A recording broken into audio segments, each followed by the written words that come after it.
All right, we're in the next round here.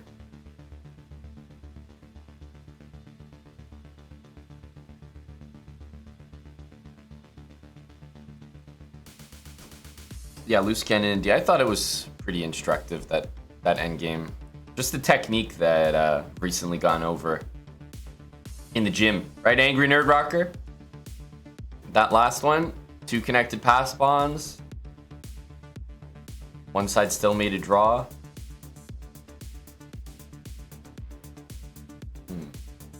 Let's go here.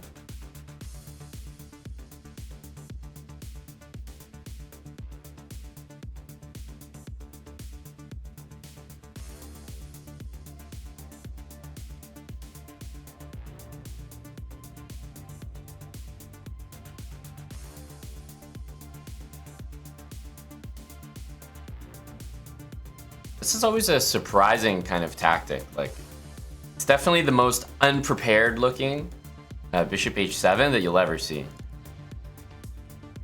Right? Like, I feel like in this position, bishop h7 looks like a stone cold blunder. Like, completely random move.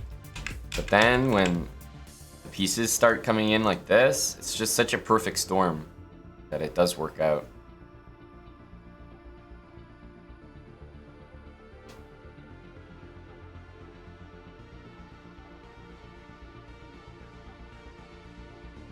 So I think we only end up a pawn in that position. Black can also play like with the queen move and then move the rook. Yeah.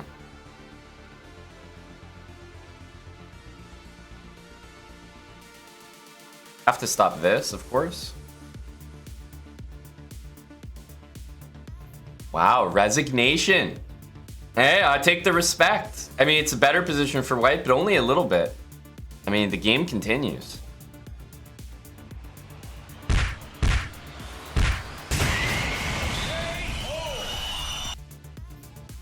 The game continues. I mean, black can like move the rook somewhere.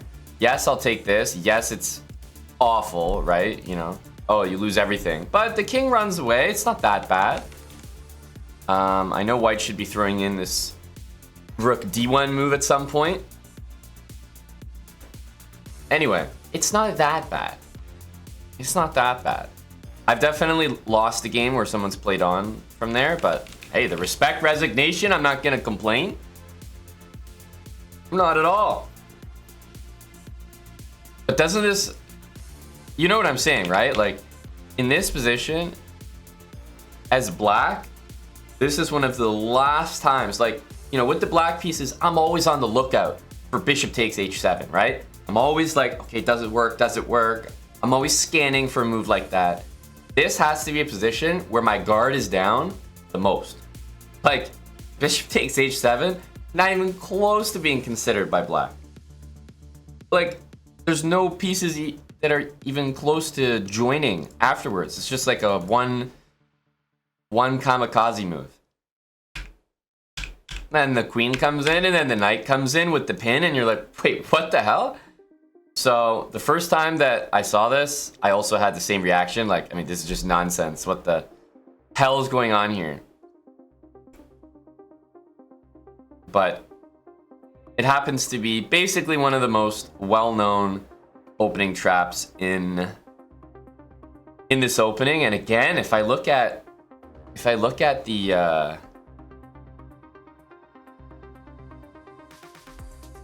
opening explorer for that, I know it seems very specific, but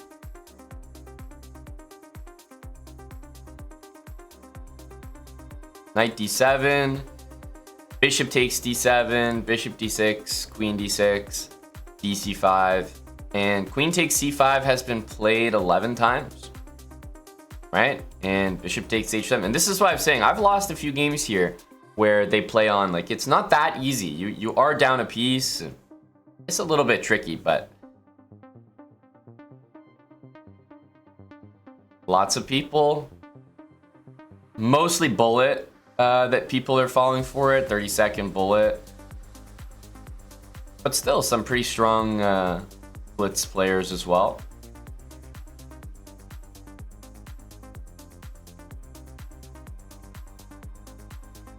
But every time I've gotten this in Blitz, I've won. Title Tuesday, earlier this year, 2600 in 3 minute. Our buddy Slippery Speedster, who's much stronger now. Another Title Tuesday game from 2020, 2500 FM. So people do play it.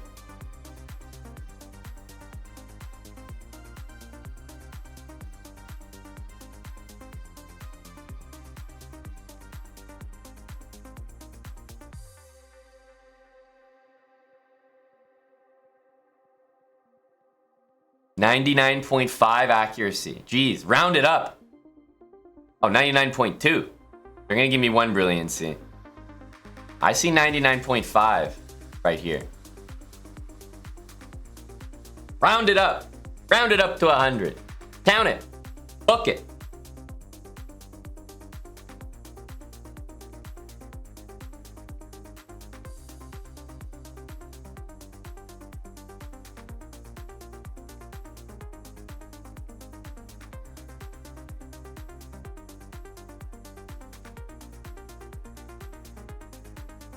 Good morning to Tim.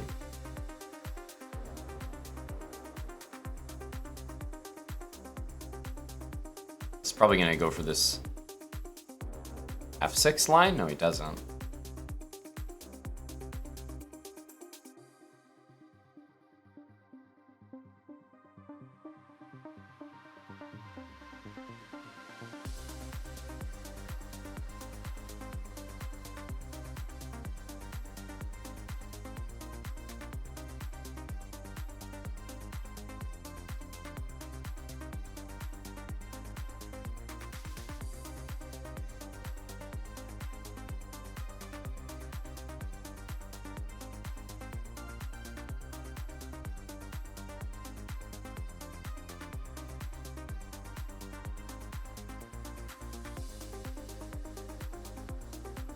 H3 is tempting, but I'm gonna play without it.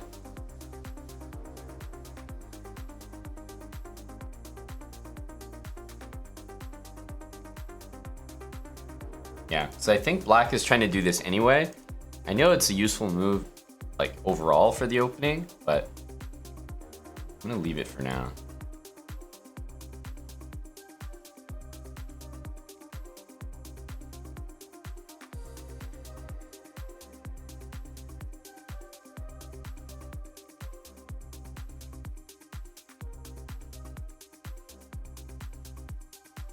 You can take that.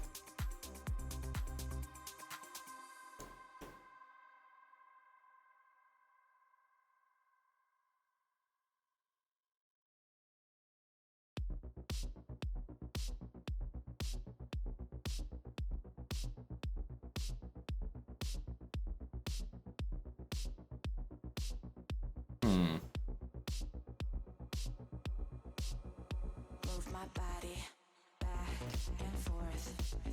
Move my body back and forth. Move my body back and forth. I think I want to keep some pieces on the board, like knight f3, and eventually I'd like to go for basically g3, king g2, h4, rook h1, h5. It's a long way out, but that's the plan.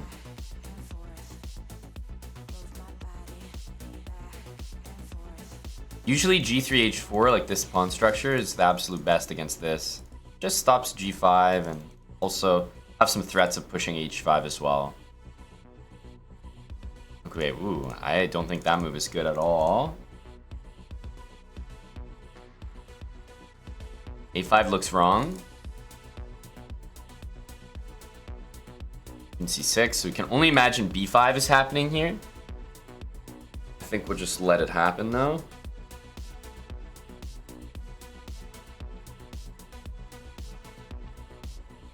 Move my body back. Rook h1 idea. Yeah, I mean, I'm pretty sure we'll see this, but my knight on d3 is the best placed piece.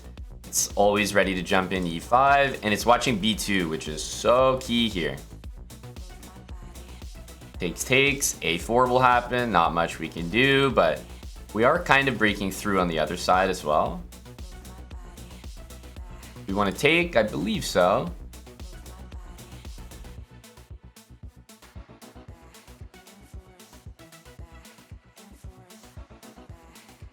So we might see this knight move, but then we have access to a few other squares with our pieces as well.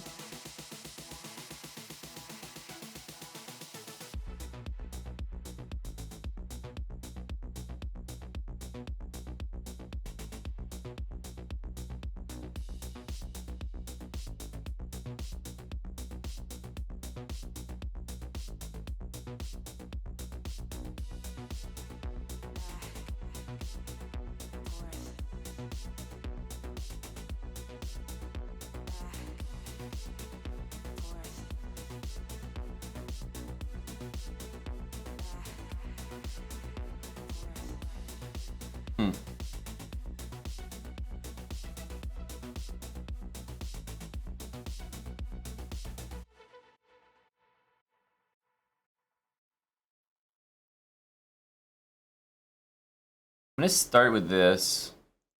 It's a pretty slow move, but I do think that if this move happens, we can consider this. The knight goes back, and then we maybe pop into e5.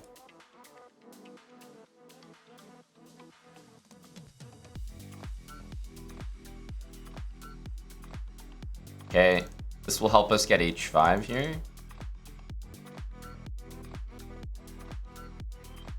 Knight e3. Okay, tricky move, tricky move.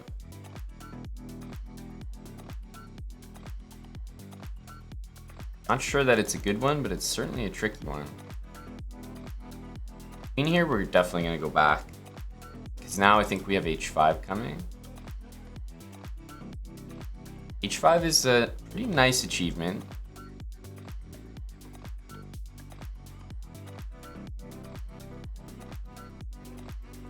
This bishop can always go to c1, which is pretty great. So we're just going to cycle our pieces back.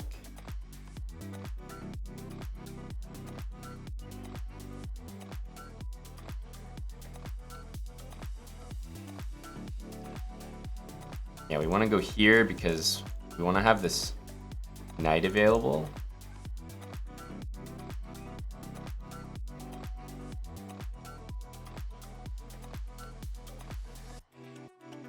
Rook h7 as well.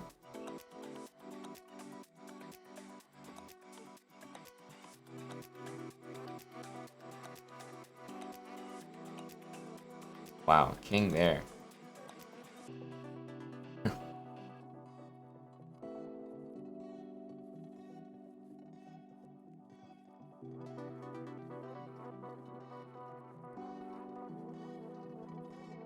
We'll just take it.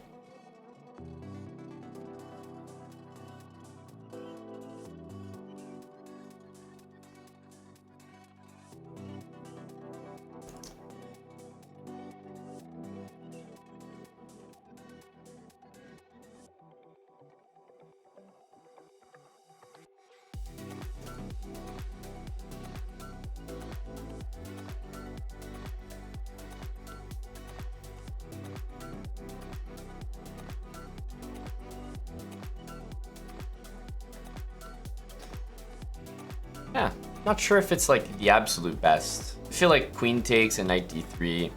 Like I still have to work a little bit in the final position, whereas maybe just taking the knight is simpler. Didn't really think about it. That's a pretty nice game. Mainly because we knew our plan the entire time. It's so helpful when you're playing a chess game. Like as soon as you see the structure, plan immediately is boom. g3, h4, which is why I said I don't want to waste time with h3, because black generally wants to go like this in this opening anyway, and there's no better piece than knight on d3.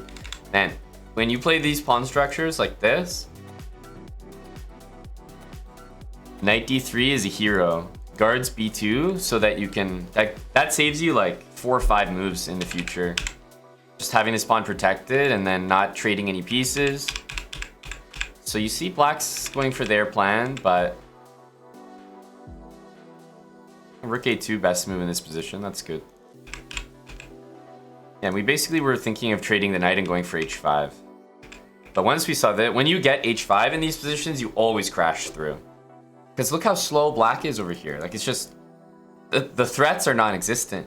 It's like ages before there's a proper threat. And even still, maybe you trade these pawns. Okay, I'm still fine. Once h5 happens, then you just switch everything over to the other side. And I think I did a very poor job of converting here, but sacking the rook for the knight is for sure the right idea. g7 was hanging here, but actually queen g5 turned out to be a better move.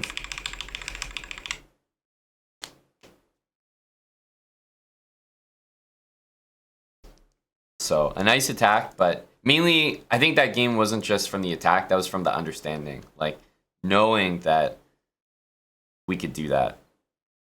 That this was the plan. G3, H4. It's like, yeah, it was a nice attack, but I wouldn't have been able to just come up with that plan. Like out of nowhere. No way.